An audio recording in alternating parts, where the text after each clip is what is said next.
Hi, boys and girls. Today we're going to finish off our novel, Time Jumpers, Stealing the Sword.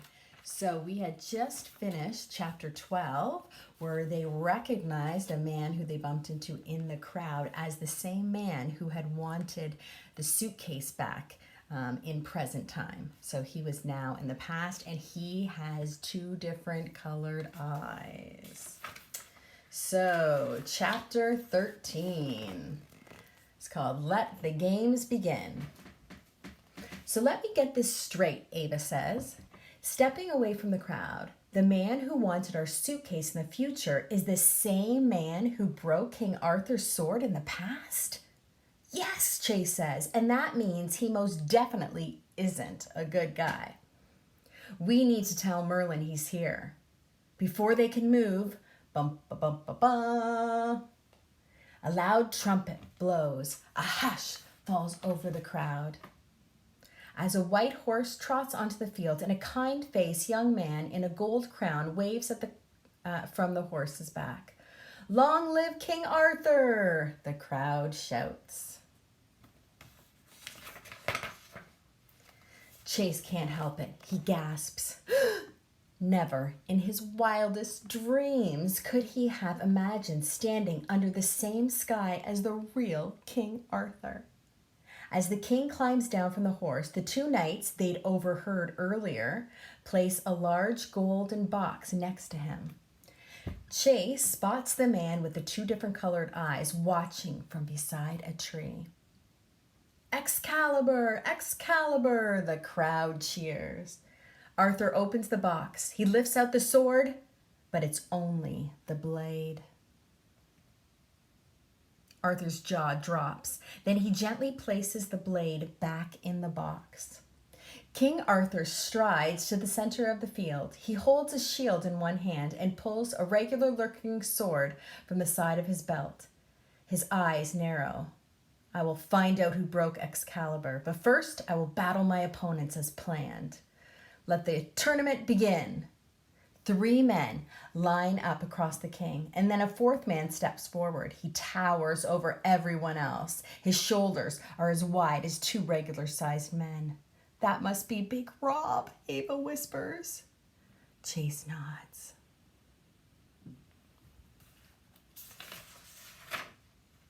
King Arthur begins to battle the first opponent. He swings and thrusts with his sword. The blade and shields clang and clash until the king knocks the sword out of the man's hand. The man bows and the crowd cheers. This happens again with the second opponent and with the third. Chase and Ava look at each other. Maybe the king will win after all. Finally, Big Rob steps up to take his turn. The crowd goes quiet. The sword fight starts out like the others. In less than a minute, though, the king's sword is flung from his hand, and Big Rob keeps swinging. Arthur raises his shield to protect himself.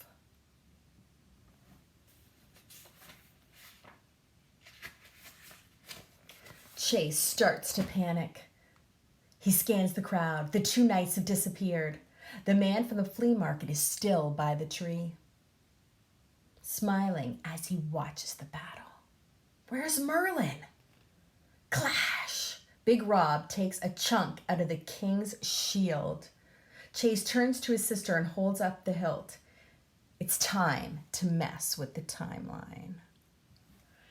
Chapter 14, The Battle. Chase darts through the crowd, keeping one eye on the action and the other eye on the box with Excalibur's blade in it. King Arthur rolls out of the way just as Big Rob's sword strikes the ground inches from Arthur's head. The man with the different colored eyes is next to the box now, but he is looking the other way. Chase should still be able to grab the blade. Holding his breath, Chase brushes his fingers against the cold steel. But before he can get a solid grip on it, the man steps between him and the box. What do you think you're doing? He asks. Then he spots the hilt in Chase's hand and his eyes go wide. It was you, the man shouts. You stole my suitcase. Chase turns to run, but the man grabs him by the collar. Chase has to think fast. He raises his arm over his head. The poofy shirt he's wearing slides right off.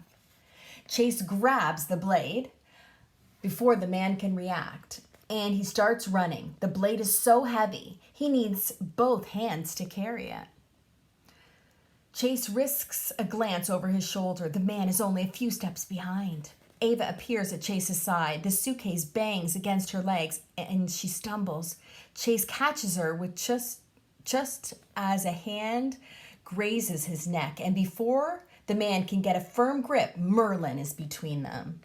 "Sorry I'm late," the wizard says, throwing his hands up to the sky. A loud thunderclap fills the air, followed by a plume of red smoke. It looks like Merlin does know a real magic trick or two.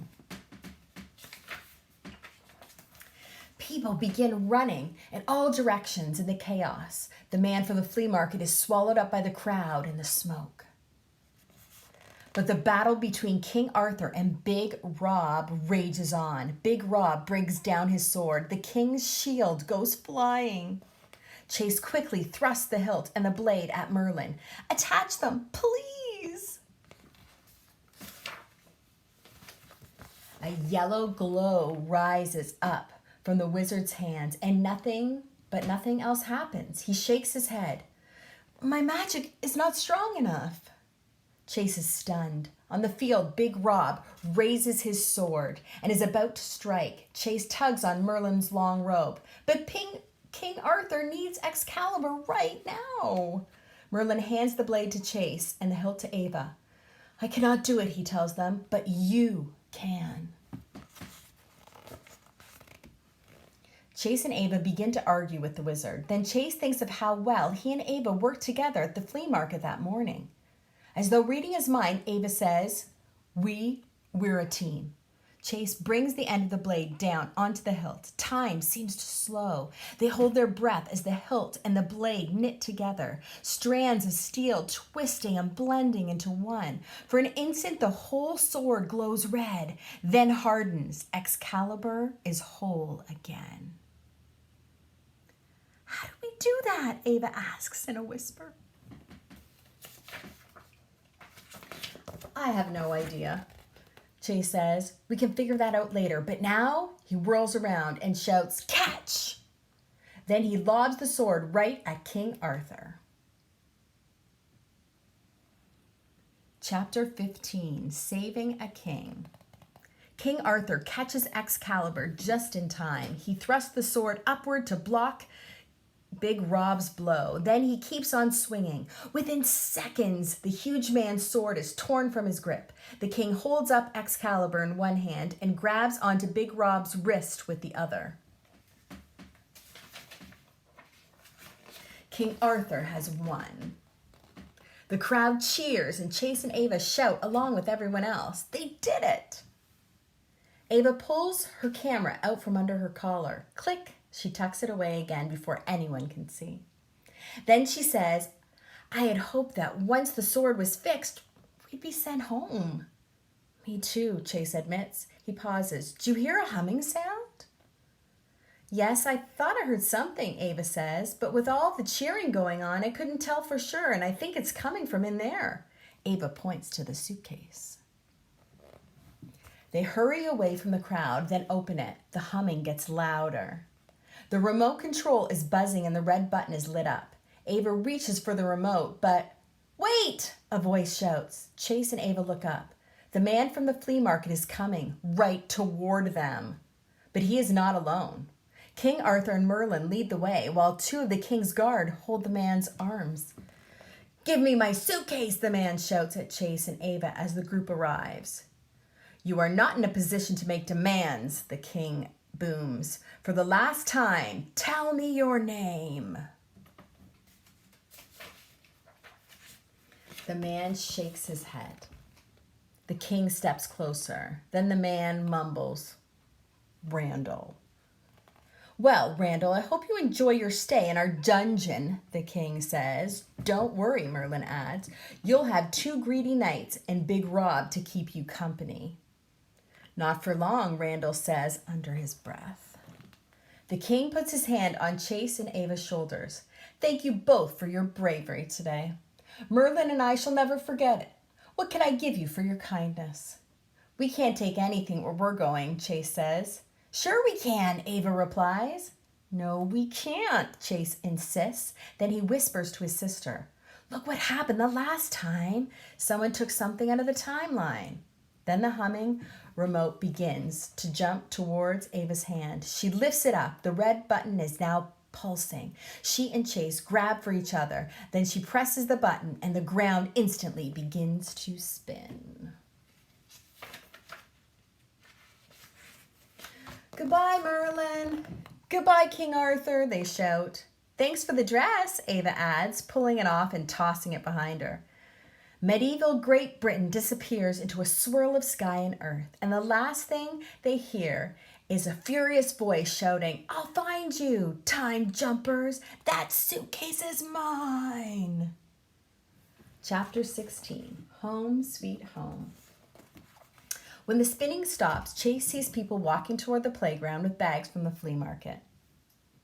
And the sun is still bright in the sky. Even though they were at the castle all day, it's still late afternoon here. They haven't even missed dinner.